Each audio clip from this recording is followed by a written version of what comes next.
सारे मंदिर 12:30-1 बजे तक बंद हो जाते हैं। तो राजभोग के बाद श्रीनाथ जी का मंदिर बंद हुआ। सोई श्रीनाथ जी गोविंद स्वामी और कुछ सखाओं के साथ खेलने निकल जाते गोवर्धन पर्वत पर। आज गोविंद स्वामी बोले, लाला छुपन छुपाई खेलेंगे। ठाकुर जी बोले ठीक है। और जैसे छुपन छुपाई खेलने लगे महाराज, तो पहली डायन गोविंद दास जी की आई। बोले सब छुप जाओ, मैं 10 तक गिनती गिनूंगा फिर ढूंढूंगा। ठीक है। अब कोई महाराज वृक्षन के पीछे चलोगो, ठाकुर जी एक वृक्ष के ऊपर चढ़ गए, कोई गुफा में चलोगो, कोई कहीं चले गए, और गोविंद दास जी गिनती गिनना है 1 2 3 4 5 6 7 8 9 10 गिनती पूरी हुई तो गोविंद दास जी ढूंढने निकले। लेकिन सबसे सरल था ठाकुर जी को ढूंढना। क्यों? इतना इत्र लगाते हैं ठाकुर जी की जहां से भी जाते हैं वो जगह महक जाती पूरी।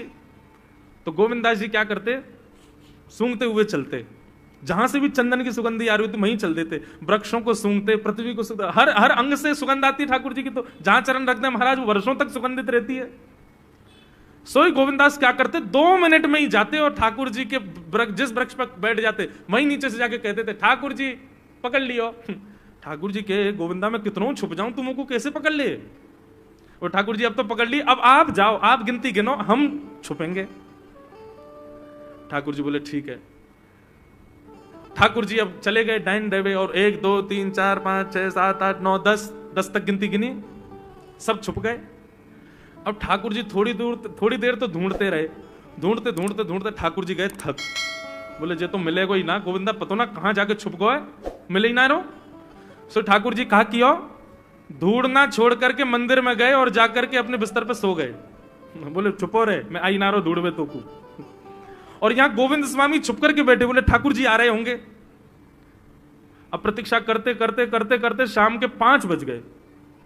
गोविंद दास जी बेचारे बार बार इतने सहज हो जाएं कि ठाकुर जी को मैं दिख जाऊं। पहले वृक्ष पे थे, थोड़े नीचे आ गए कि कोई बात नहीं ठाकुर जी को दिख नहीं रहूंगा, अब दिख जाऊंगा। फिर और नीचे आ गए, नीचे ही खड़े हो गए, बोले अब दिख जाऊंगा। और थोड़े पास चले गए, बोले अब दिख जाऊंगा। अब तो बिल्कुल खुले में ही खड़े हो गए, अरे पकड़ लो हमको आके। लेकिन ठाकुर जी तो है ही नहीं, ठाकुर जी सो रहे हैं कमरा में जाके। इतने में ही महाराज गुसाई जी ने घंटे घड़ियाल बजाए। ठाकुर जी के उत्थापन का समय शाम को 4:30-5 बजे मंदिर खुलता है। और जैसे ही घंटे घड़ियालों की आवाज आई, गोविंद स्वामी बोले मैं यहां दुबको बैठा हूं, 4 घंटा से भूखो प्यासो पेड़ पे चढ़ा हूं कि लाला आ रहे होगे ढूंढवे, खुद मंदिर में पहुंच के आरती करा रहे हैं अपनी। गोविंद दास जी मंदिर के बाहर जाके खड़े हो गए तो देखा श्रीनाथ जी बढ़िया प्रेम से खड़े आरती करवा रहे। जैसे ही श्रीनाथ जी ने देखा सामने गोविंदा खड़ो है, तो ठाकुर जी डरन लगे। बोले क्यों, या को पकड़वे में श्रम है, जा तो थक जाता हूं मैं, या हमारे तो आगे सो गए हो। और जो गुस्सा कर रहा है तो गोविंदास जी का पद है, दाव दे आयो भाज गमार, पद है, पद में ही ठाकुर जी को सुना रहे हैं, दाव दे आयो भाज गमार, कवई तो निकसे को भार, ऐसी दूंगो मार। ठाकुर जी घबराने लगे। गुसाई जी बोले जय जय कहा भयो। बोले देख गोविंदा, गोविंदा मुझसे नाराज है, रो मुझको सुना रो है। गुसाई जी बोले हे गोविंदा तुम क्यों ठाकुर जी पे नाराज हो, तुम्हारे लाडले ने कहा किया, तुम्हें कहा पतो, 4 घंटा ते पेड़ पे लटको बैठो मैं कि आ रहे होंगे, आई ना, यहां के सो गए, जैसे ऐसे काम करे तुम्हारा लाला। गुसाई जी जब ये लीला सुनते तो उनके नेत्र सजल हो जाते और गोविंद दास को हृदय से लगा के कहते, तुम कितने भाग्यशाली हो, जगत नियंता त्रिलोकी नाथ इस कलिकाल में तुम्हारे साथ खेलते हैं, तुम्हारे साथ लीला करते हैं। गोविंद दास, ठाकुर जी को खेल बहुत प्रिय है बंधुओं, ठाकुर जी को खेलना बहुत प्रिय है, ठाकुर जी को आनंद कराओ। हमने गिरिराज जी की दंडवती परिक्रमा दी, हम थे, हमारे एक पंडित जी थे, एक फोटोग्राफर भैया थे, हम लोग थे 7-8 जने थे। दुनिया भर के लोग बोले जब भी आपकी परिक्रमा रुका करे, थोड़े थक जाया करो तो उस समय इसका पाठ करना, उसका पाठ करना, जे करना, कीर्तन करना, शुद्ध रहना, शुद्ध खाना, जैसे रहना, साबुन मत लगाना, तेल मत लगाना, दंडवती ऐसे करनी।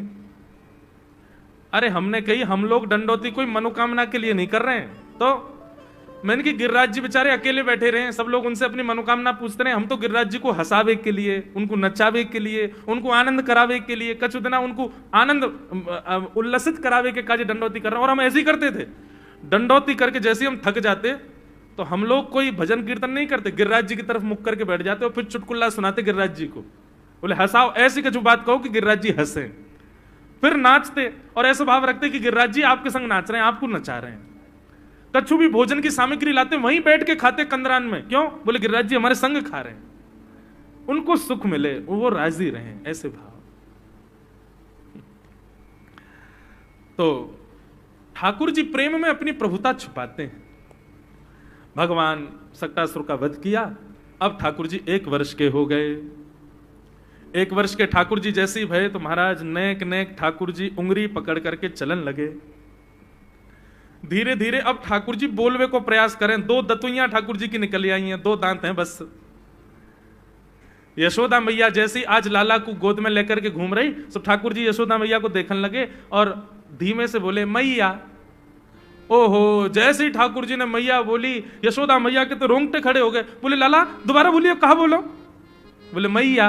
यशोदा जी का प्रिय नाम है कन्हैया, मैया लाल जी को इसी नाम से पुकारती है।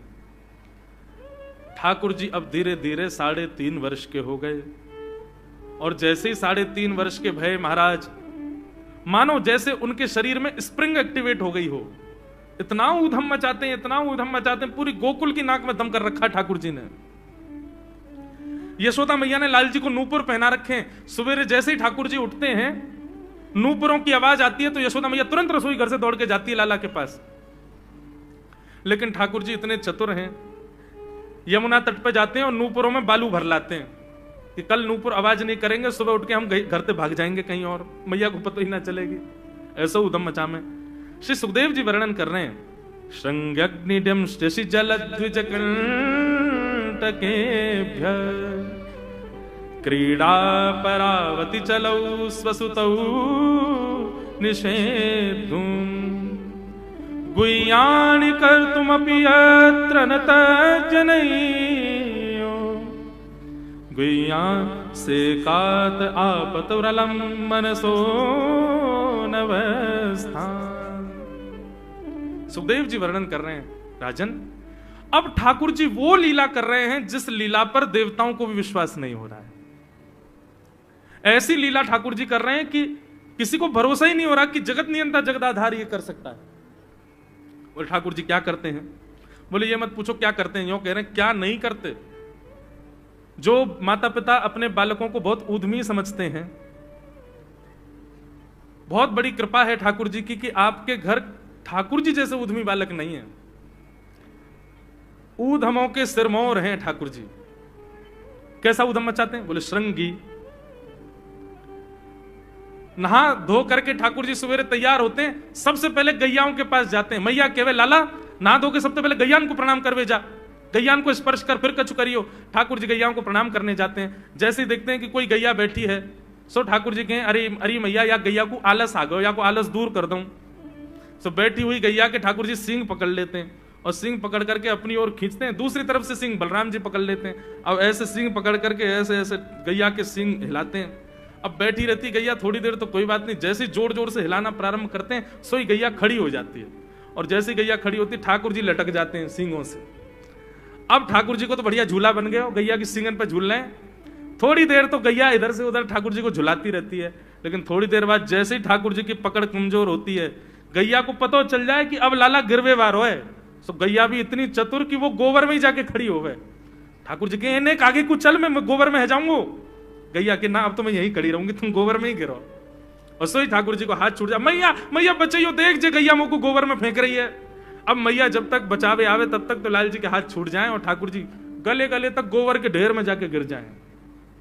तो यशोदा मैया निकाले, कितनों सजाए लो, कितनों ए लाला तू वैसे ही कारो, ऊपर से मैं तो को बढ़िया सुंदर बना के रखूं, लेकिन तू घूम फिर गया गोबर में ही आके चौं खेले। मोह को तो लगे तू पूर्व जन्म को सूकर दीख है। ठाकुर जी मंद मंद मुस्कुरा रहे, हाँ मैया जे बड़ा भगवान को अवतार भयो ना, जाने पृथ्वी की रक्षा करी हिरण्याक्ष से। मैया बोली हाँ वो मैं ही तो हतो, मैं जय जय हूं मैया, वो बड़ा भगवान ही जय जय, वही जय जय तेरे यहाँ लाला बन के आयो है। यशोदा मैया के बातन ने मत बनाए कर, नेक नेक बड़ो है क्यों, बोल वो सीखो, ऐसी बात बनावे, जय जय बोले अपने आप नहावे धोवे है ना, मोह पहुंचे ना, मैं जय जय हूं। ऐसी मधुर लीला ठाकुर जी कर रहे हैं। आकाश में 33 कोटि देवता ये लीला देख करके अपने नेत्रों पर विश्वास नहीं कर रहे। ऐसे मधुर ठाकुर जी। श्रृंगी अग्नि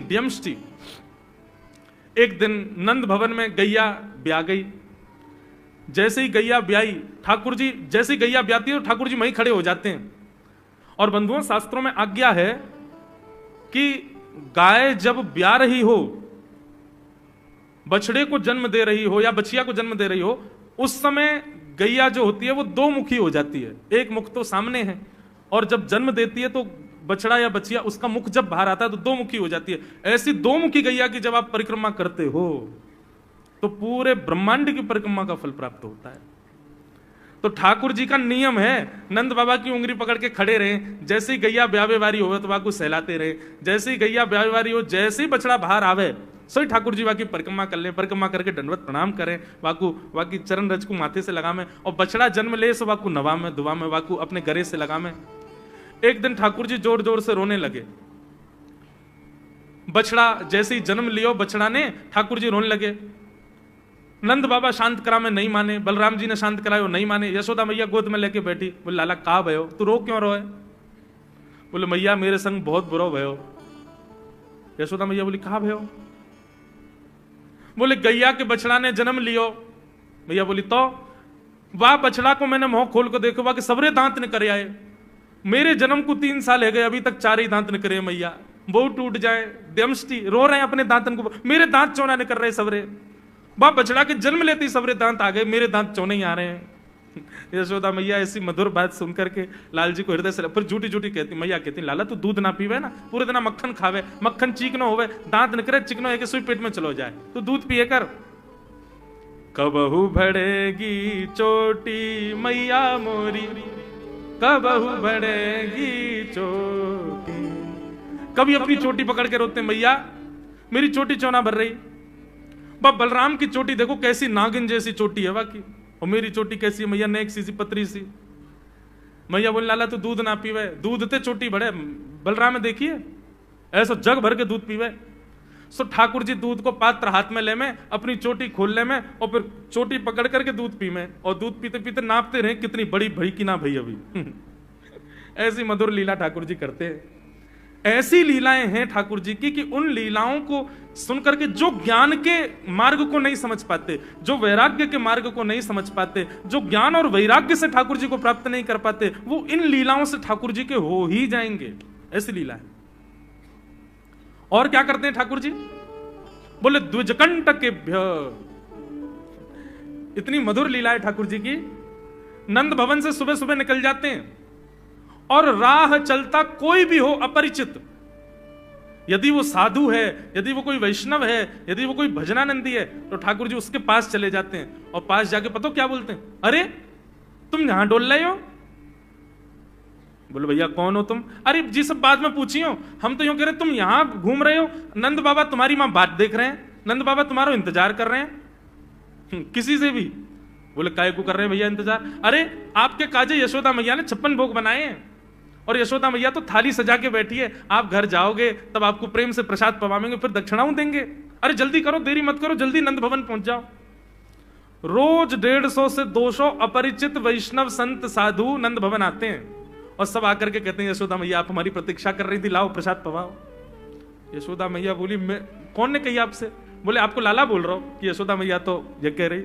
यशोदा मैया जैसे तैसे पवा देती, दक्षिणा देती, रात में लाला से कहती चोरे लाला तू सबंते यूं क्यों कहते मैं प्रतीक्षा कर रही?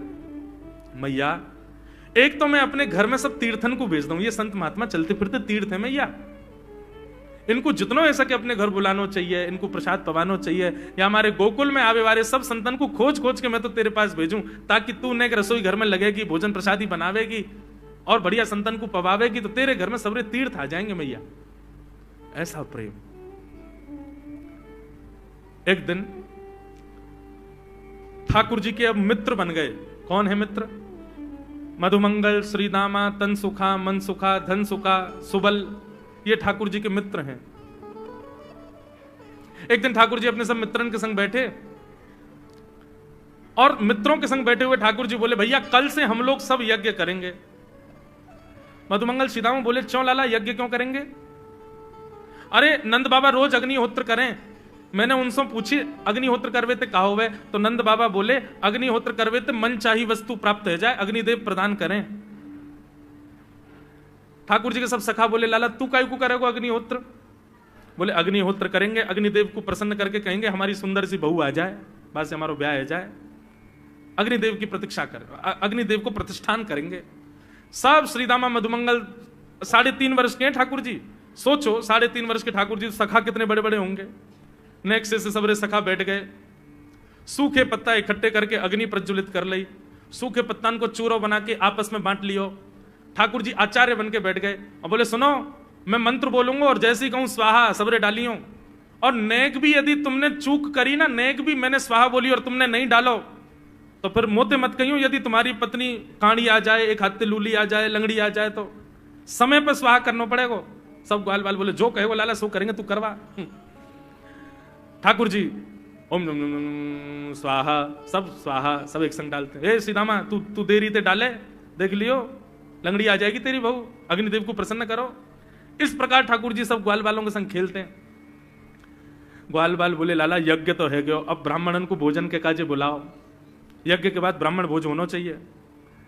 सोई ठाकुर जी अपने सब ग्वाल बालों की उंगली पकड़ करके पूरे गोकुल में जाते हैं, ब्राह्मणों के घर जाकर के कहते हैं आज नंद भवन में बढ़िया उत्सव भयो है, बढ़िया यज्ञ भयो है, भोजन के काजे शाम को आपको परिवार सहित आनो है। सबन को निमंत्रण दिया मैं। अब महाराज नंद भवन से जब निमंत्रण आता है तो ब्राह्मण लोग ब्राह्मणी से कहते हैं कि आज चूल्हा मत जलाना। क्यों? अरे नंद भवन में भोजन की सूचना मिलती है तो 3 दिन से भूखे रहते हैं ब्राह्मण। क्यों? इतना खवाएंगे नंद बाबा, इतना खवाएंगी यशोदा मैया कि पेट भर जाएगा, 2 दिन तक भूख भी ना लगेगी, इतना भोजन करना पड़े। ए ब्राह्मणी चूल्हा मत जलाई, और सुन नमक को पानी और दे दे। नमक को पानी पी पी करके भूख बढ़ाते हैं अपनी। बोले शाम को जाएंगे और बढ़िया चकाचक महाराज 56 भोग पाएंगे। शाम का समय हुआ, सैकड़ों हजारों ब्राह्मण आकर के नंद भवन के बाहर खड़े हो गए। यशोदा मैया ने अटारी से जैसे ही देखा इतने सारे ब्राह्मण, यशोदा मैया उतर करके आई, बोली आओ भगवान पधारो, सबन को जय श्री कृष्ण, सबन को प्रणाम। जे बताओ आज मेरे द्वार पर आप सबन को एक साथ आने को कारण कहा है? किसी को निमंत्रण दे करके और फिर पूछो कारण क्या है, बड़ा अजीब लगता है। किसी को आपने बुलाया भोजन पे, वो बेचारा आ गया, फिर आपको बताओ भैया कैसे आए, कितना अजीब लगे। ब्राह्मण बोले मैया तुम हम तो पूछ रही हो यह बात। अरे सवेरे तो भूखे प्यासे बैठे हैं, जल्दी भोजन पवाओ, आपके यहाँ यज्ञ भयो, यज्ञ की पूर्ण आहुति की प्रसादी पावे आए हैं, और काय क्यों आए हैं? यशोदा मैया बोली कौन सा यज्ञ, कब भयो यज्ञ, कौन सी पूर्ण आहुति? ऐसा कछु ना भयो हमारे यहाँ, आप लोगों को कोई गलत जानकारी मिली है, कौन ने कही आपते? ब्राह्मणों के नेत्रों में आंसू आ गए। बोले मैया एक तो हम सवेरे से भूखे, ऊपर से ब्राह्मणी से मना और करे आए कि तू चूल्हा मत जलाइयो। ब्राह्मणी भी बात निहार रही है कि डिब्बा में लेके आएंगे हमारे काजे भी भोजन, खाली हाथ गए तो ब्राह्मणी डांटेगी अलग। मैया तेरो लाला सवेरे सवेरे आयो और सब ग्वाल बालन के संग आके हमसे कह के गयो यज्ञ भयो, यज्ञ की पूर्ण आहुति में भोजन करवे सबन को आनो है, हम तो यही मारे चले आए। यशोदा मैया बोली या लाला ते कैसे बचूं मैं, पूरे दिन कम से कम 2-2.5 हजार लोगों को निमंत्रण ऐसे ही देते रहे। यशोदा मैया बोली आपकी व्यवस्था करूं, लेकिन पहले या लाला को तो देखूं मैं, है कहां ये। नंद भवन के पीछे बगीचा में ठाकुर जी अपने सब ग्वाल बालन के संग खेल रहे। यशोदा मैया गई, जाकर के बुलाए, ए लाला, ओ कन्हैया यहां पे आ। ठाकुर जी ने जैसी देखी यशोदा मैया बुला रही है, लेकिन यशोदा मैया के संग जे कौन खड़े हैं? ए श्रीदामा मधुमंगल। बोले हाँ ये तो सांची में आ गए सबरे ब्राह्मण, हम तो ऐसे खेल खेल में निमंत्रण दे के आए इनको। मैया बहुत मारेगी भैया, मैं अकेला नहीं जाऊंगा, तुम भी चलो मेरे संग, यदि मुंह में एक थप्पड़ पड़ो तो तुम मुंह पड़वाऊंगा, मैया बहुत मारेगी आज। और मधुमंगल श्रीदामा जबरदस्ती उनको हाथ पकड़ के ठाकुर जी ले गए। हाँ मैया बता कहा कह रही? मैया ने कान पकड़ो, है रे लाला जो जो बड़ो है तो जा रहा हो, तेरे उधमन की सल ना है पड़े। कहा क्यों तेने? बोले कहा क्यों मैंने, ये सब कौन है? मुझे का पता कौन है, मैं ना जानू मैया इन्हें। बोले जे सब रे ब्राह्मण है हमारे गोकुल के, और सब यूं कह रहे हैं तेने इनके घर जाके इनको सबन को निमंत्रण दियो, यूं कहीं हमारे यहाँ यज्ञ भयो आकर के आप सबन को भोजन पानो है। भैया तेरी सौगंध खा के कह रहा हूं, मुझको तो जेव ना पता इनको घर कौन सी गली में, झूठ बोल रहे हैं सब रे, मैंने निमंत्रण ना दियो। ब्राह्मण सब बोले मैया देखो कैसे सफेद झूठ बोल रहे हैं आपके आगे। मैया बोली सच बता तेने निमंत्रण क्यों दियो? तब ठाकुर जी बोले मैया बताऊं? बोले बता। बोले हम खेल खेल को यज्ञ कर रहे वाह यज्ञ में सामग्री नहीं, वाह यज्ञ में मंत्र बोलवे वाले भी ना है, वाह यज्ञ में कोई ब्राह्मण भी ना हो, हम आपस में ही सब यज्ञ कर रहे। भाई यज्ञ के बाद ये मधुमंगल बोलो ब्राह्मण भोजन होना चाहिए, तो हमने इन ब्राह्मणों को न्योता दे दियो। मैया बोली अब ये ब्राह्मण आगे कहां पवाऊं? बोले मैया देख सीधी बात है, या में ज्यादा चिंता करने की कोई बात ही ना है। जब बिना मंत्र के, बिना ब्राह्मणन के, बिना यज्ञ सामग्री के हमारा यज्ञ है सके, तो ऐसे ये भी खाली खाली दोना लेके बोलते हैं हाँ भाई रसगुल्ला बहुत बढ़िया बनो है, ये देखो ओ हो मोहन थार तो बहुत ही बढ़िया बनी है, सब्जी तो पूरी कितनी बढ़िया लग रही है, खाली पत्तल लगा दे, खाली दोना लगा दे, और भाव से ये लोग भी पालेंगे है क्यों भोजन, भाव को यज्ञ भाव को भोजन। ब्राह्मणों को बंधुओं गुस्सा, ठाकुर जी की लीला पे किसी को क्रोध नहीं आता, सब हंस जाते। पर यशोदा मैया आधी रात में रसोई बनाती है, सब ब्राह्मणों को पवाती है, और इतना बनाती है कि उनके घर भिजवाती है। मैया बोले लाला इतना काम करावे, बोले मैया तू बैठी बैठी ना मोटी है गई है, हमारे मुंह को लगे तू पूरे दिन लगी रहकर रसोई में कछु कछु बनाती रहकर। ऐसी ठाकुर जी की मधुर लीला। बंधुओं, भगवान ने चोरी क्यों की? अभी तक चोरी शुरू नहीं हुई ठाकुर जी की। अब ये चोरी का प्रसंग कैसे प्रारंभ होता है? एक दिन ठाकुर जी अपने ग्वाल वालों के संग खेल रहे थे, तो ठाकुर जी ने ऐसे खेल खेल में श्रीदामा को धक्का दिया, श्रीदामा गिर गया, बहुत जोर से रोया। ठाकुर जी बोले अरे भैया शांत है जा, लग गई, अरे ठीक है अब शांत है जा, लेकिन श्रीदामा शांत नहीं हुआ। ठाकुर जी बोले तुम कैसे हो? गोकुल में रहे में हम, गोकुल को मतलब है जहां हर घर में 1000 गैया, उसका नाम है गोकुल। इतनी गैयान को दूध घी दही सब हमारे घर में होवे, अरे खा पी के ने बढ़िया अपनी शरीर को बनाओ, खेल खेल में लगती रहे, इतना रोवे को कहा मतलब है? तो श्रीदामा क्रोध में भर के बोला तू तो राजा को बेटा है लाला, तो को मक्खन खावे को मिले, घी खावे को मिले, दही पीवे को मिले, हम लोग तो बेचारे गरीब ब्रजवासी हैं, हम लोग जितना दूध घी दही बना में सब कंस के लोग ले जामे हमारे यहां से। कंस ने ब्रजवासी के ऊपर कर लगा रखो है, टैक्स लगा रखो है, कहा कि प्रत्येक ब्रजवासी को इतनो इतनो मटका भर के घी दूध दही सब मथुरा भेजना पड़े, हम लोग घर में ना रख सकें, क्योंकि कंस के सिपाही जब आके हमारे घर की तलाशी करें, यदि इतने मटका हमारे घर को प्रसारित हैं, वहां से ज्यादा यदि हमारे घर में मिल गए तो मृत्यु दंड होगा हमारा। समझ रहे हैं बात? कंस ने पूरे ब्रजवासियों को कह रखा है कि हर घर में 4 मटकी से ज्यादा नहीं होनी चाहिए, उससे अधिक आने वाला दूध घी दही ये सब मथुरा भेजना है। और यहां हर ब्रजवासी के यहां 1000 गैया, और 1000 गैयाओं का जितना दूध घी दही होता है उसमें से 4 मटकी केवल घर में रहती हैं, बाकी सब मथुरा भेजना पड़ता है।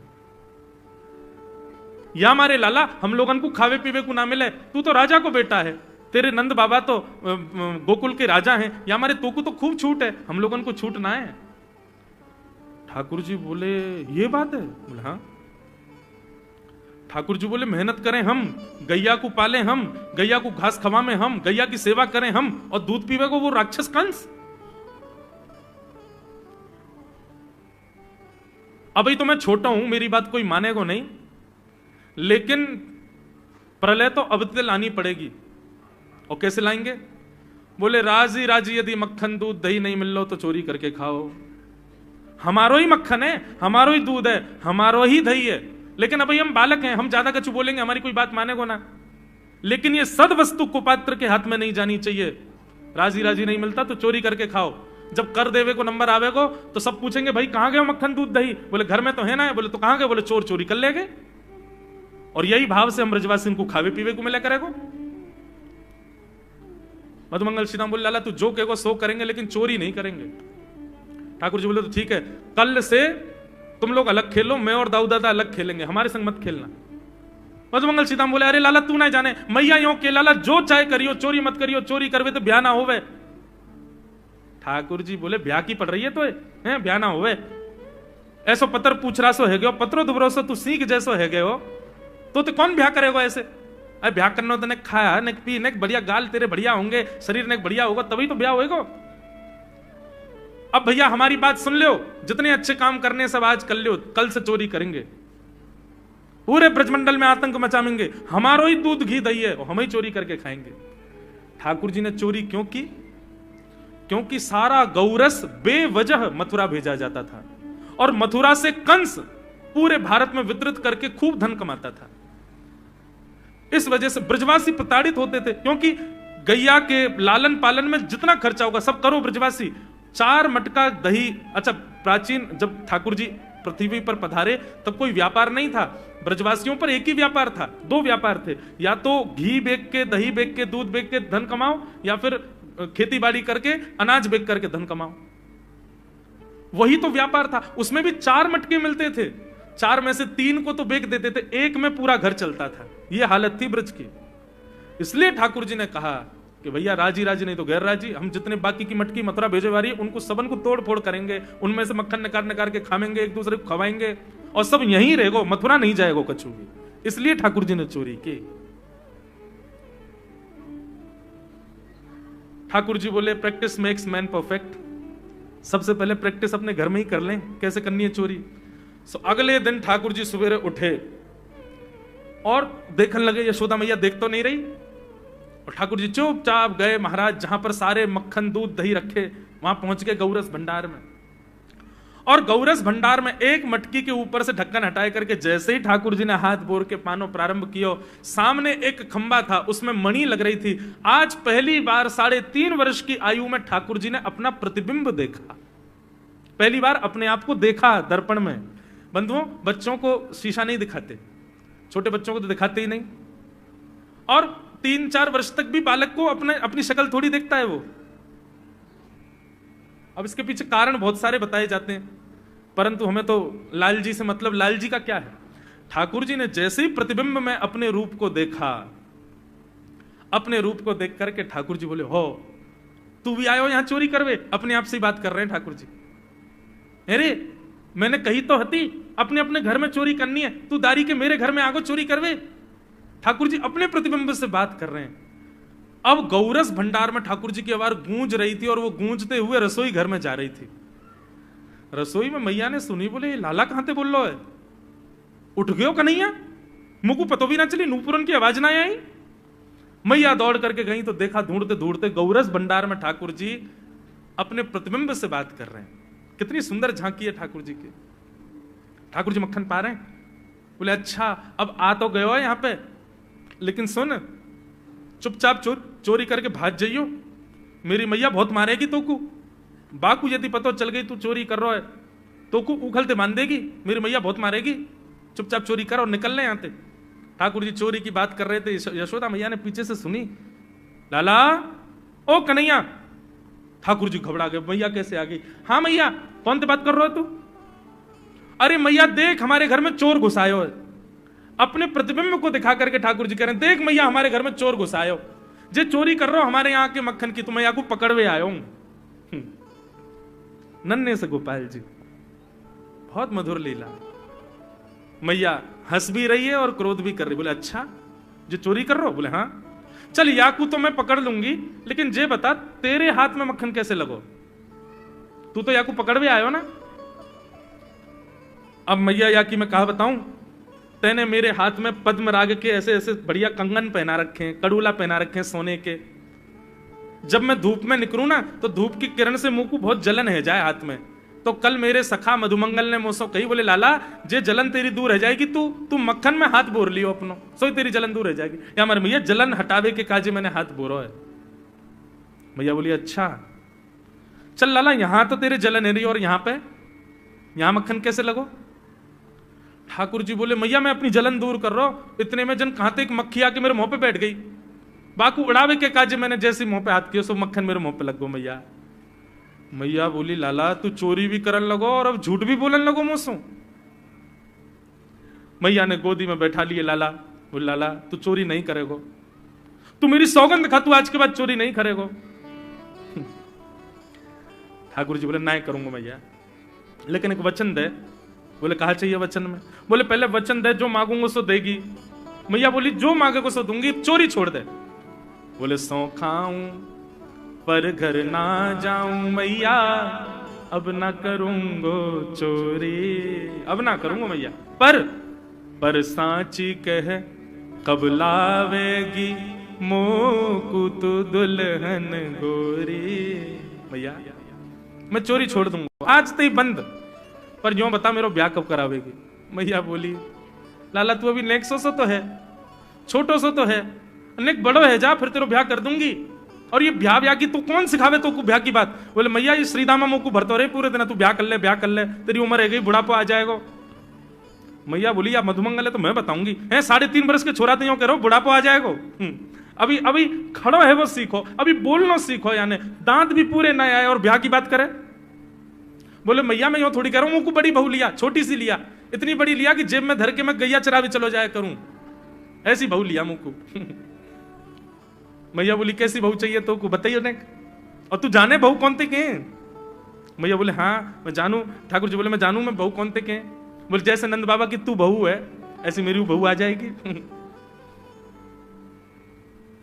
बहुत मधुर लीला है, ऐसी ठाकुर जी लीला करते हैं। ठाकुर जी ने ग्वाल बालों से कहा भैया मिशन फेल हो गया, घर में तो चोरी नहीं कर पाए हम, अब दूसरे इनके घर में दावे बोलो। एक दिन महाराज ठाकुर जी का जब आतंक खूब बढ़ गया गोकुल में, सब गोपियों ने जाकर के मैया से शिकायत करी है। वत्सान मुंचन क्वचित समय क्रोश संजात हास स्तेयम स्वाद्वद्धदिपयः कल्पितैस्तेययोगै मर्कान् भोक्षन् विभजति सचेन नात्रिभाण्डं भिनत्ति द्रव्यालाभे सग्रह कुपितो यात्युपक्रोशतोकान्। सब गोपियों ने जाकर के मैया से शिकायत करी, बोले मैया अपने लाला को संभाल लियो, नहीं तो कावदना हम देख लेंगी और फिर हमसे मत कहियो कि तेने मेरे लाला से यूं क्यों कही। मैया बोली कहा क्यों मेरे लाला ने? गोपी बोली ये बस सुन लो और यूं बताइयो कहा ना करे तुम्हारो लाला। देख वे मैं 3.5 बरस को है, बाकी पेट में इतनी बड़ी बड़ी दाढ़ी है बाकी, मतलब ओ नंद रानी तेरो लाला जबर भयोरी, मेरी मटकी उलट के पलट गयोरी, नंद रानी तेरो लाला जबर भयोरी। जबर मतलब अब सुगड़ है गयो है, नेक बलवान है गयो है, सब जानकारी है या कुछ छोटो बालक मत समझियो। गोपियों ने जाकर के अपनी अपनी दुख दर्द सुनाए मैया को। मैया बोली अरे भैया मेरे लाला को मक्खन की कोई कमी थोड़ी है, मेरे लाला को दूध की कोई कमी थोड़ी है, मेरो लाला चाहे तो मक्खन से नहावे, दूध में नहावे, इतना मक्खन दूध दही मेरे घर पे, तुम्हारे यहां क्यों चोरी करेगो? अरे कई बार बालकन को अपने घर को भोजन बढ़िया ना लगे, दूसरे के घर को बढ़िया लगे, अगर बार ने तुम्हारे यहां के नेकात मक्खन खा लिया तो वहां इतना रो क्यों रही हो? मैया आपको अपना लाला बहुत सीधो लगे ना, हम बताएं कहा करे तुम्हारा लाला? बोले स्वयं खावे हमको कोई दिक्कत नहीं, लेकिन या की एक पूरी मंडली है और पूरी रजिस्टर्ड मंडली है, बाल गोपाल चौर प्रचार प्रसार मंडल, ये घर घर जाके चोरी करते हैं। और मैया तुम्हें कहा बताऊं, जैसे ही कोई गोपी के नयो बालक होवे ना तो तुम्हारो लाला पूरे मंडल के साथ आवे और वह लाला के सिर पे हाथ धर के, छोटे से बालक के सिर पे हाथ धर के बस 1 वर्ष की प्रतीक्षा, फिर तुम भी हमारी मंडली में आ जाओगे। पूरे गोकुल में भय है तुम्हारे लाला को। बोले स्वयं खावे, ग्वाल बालन को खवावे। मैया यहां तक भी बात समझ में आवे, ग्वाल बालन को खवावे, मरकान भूक्षण, यो नहीं कि नेकाद मक्खन बच जाए तो रहम करके हमारे काज छोड़ जाए, बाकू बंदरन को खवा दे। एक गोपी बोली मेरे यहां तो इतना मक्खन की स्वयं ने खा लियो, बालकन को खवाई दियो, बंदरन को फिर भी बच गयो तो भी छोड़ के नहीं गयो। बोले नात्री भांडम भिनत्ती, फोड़ गयो मटकी। और बोले मक्खन को कहा कियो? बोले पूरे घर में लेप लगा गयो, वाको पूरे घर में पोंछा कर गयो मक्खन को। मैं और मेरी सास यमुना जल भरवे गए, सिर पे मटकी 2-3 मटकी रखी, बड़े अचक्के हम लोग चल रहे, हमें कहा पता ही कि हमारे घर में मक्खन चीकने के लेप है गयो। मेरी सास ने जैसे ही पहलो पैर रखो घर के भीतर, ऐसी रिपटी कि आज तक उठ ना पाई है। ये तुम्हारो लाला करे? नात्री भांडम भिनत्ती। यशोदा मैया आश्चर्यचकित होकर सुन रही है, बोले ये नेक्सो लाला ये करे? बोले हाँ मैया।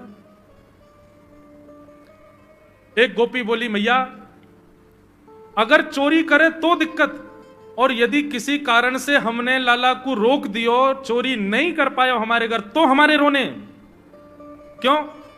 बोले चूल्हा में तो कोयला लेके आवे और वह घर के बाहर एक हवा बना जाए और यूं के अब जब तक या घर से मक्खन नहीं मिलेगा या के घर के लोग भूखे रहेंगे और इन लोगों को भोजन छुड़वाने की जिम्मेवारी हमारी। बोले कहा करे फिर? बोले मैया भोजन बनना होगा, चूल्हे पे भोजन रखो रहे, तो ग्वाल बाल सब ताकते रहे कब भोजन बनने को समय आवेगो। जैसे ही कछु और काम करवे के काजे गोपी नेक उठ के जावे तो कहो तो बाकी कढ़ैया में खूब सारो पानी डाल जाएंगे, सब्जी ना बन पावेगी, आटे में नमक फेंक जाएंगे। एक गोपी बोली मेरे यहां जो कियो वो तो कोई के यहां ना कियो होगो। बोले कहा? बोले मेहनादी निवास्तव, मेहनादी निवास्तव। क्या किया? बोले मैया 3 दिन तक प्रयास कियो तुम्हारे लाला ने, मेरे घर से चोरी नहीं कर पायो, तो टेढ़ी सी नजर करके बोलो कल तेरे घर में सब लोग भूखे रहेंगे, भोजन ही नहीं बनेगा तेरे यहां। मैंने कि लाला चल बात मत बना, भग जाए चल। और मैया माने वो कर दियो। बोले कहा कियो? बोले सवेरे सवेरे ब्रह्म मुहूर्त में हम लोग अन के उठवे से पहले तुम्हारो लाला आ गयो, और कोई पहले बंधुआ रसोई कोई अंदर कमरे में नहीं, चौक में ही चूल्हा, वहीं बैठ करके सब बनाते खाते। बाहर चौक में चूल्हा के ऊपर आके बैठ गयो, अपनी धोती वोती उतार दई और सब वहीं करे आयो। मैं अनादि निवास्तव। ये बात जैसे ही यशोदा मैया ने सुनी, बोले नहीं नहीं नहीं नहीं, झूठ बोल रही हो, मेरो लाला ऐसा ना कर सके। परीक्षित जी कथा सुनते सुनते बोले जय जय सुखदेव जी, क्या ये सत्य है? ठाकुर जी ने ऐसा किया? सुखदेव जी कहते हैं कुछ बातें सत्य हैं, कुछ गोपियां जबरदस्ती लगा के बोल रही हैं कि कहीं मैया डांटवे के काजे लाला को हमारे सामने बुला दे और हम लाला को दर्शन कर लें। ये गोपियां उल्हाने लेकर के लाला को देखने आई हैं। इनमें से कुछ बातें तो सत्य हैं, पर ये सब बातें इतनी सत्य नहीं है। ये सब तो जबरदस्ती गोपियां बोल रही हैं। क्यों? ताकि मैया नाराज हो जाए और लाला को हमारे सामने अभी डांटे तो रूठे भय लाला को मुख हम देख लेंगे। बहुत सारी लीलाएं हैं, मैंने कई तो अभी बताई नहीं है, इतने मधुर मधुर लीला ऊधम करते हैं ठाकुर जी। इस प्रकार ठाकुर जी पूरे ब्रजमंडल में गौ रस को चोरी करते हैं। वास्तव में मक्खन नहीं, ब्रजवासियों के मन को चुरा रहे हैं ठाकुर जी। सबकी एक ही आशा है, श्री कृष्ण श्री कृष्ण श्री कृष्ण। सुबह से शाम तक पूरा ब्रजमंडल केवल कृष्ण को देखने के लिए जीता है। ऐसी ठाकुर जी की मधुर लीला। एक दिन ठाकुर जी ने कोई लीला के माध्यम से घर की मटकी फोड़ दी, तो मैया ने पकड़ के ठाकुर जी ऊखल से बांध दिए। जैसे ही मैया ने ठाकुर जी ऊखल से बांधे, मैया तो चली गई, ठाकुर जी खिसक खिसक के आगे गए और 2 वृक्षों के बीच से जैसे निकले, स्पर्श करते ही दोनों वृक्ष टूट के गिर गए और कुबेर के पुत्र नलकुबर और मणिग्रीव प्रकट हो गए। दोनों ने भगवान की स्तुति गाई कि वाणी गुणानुकथने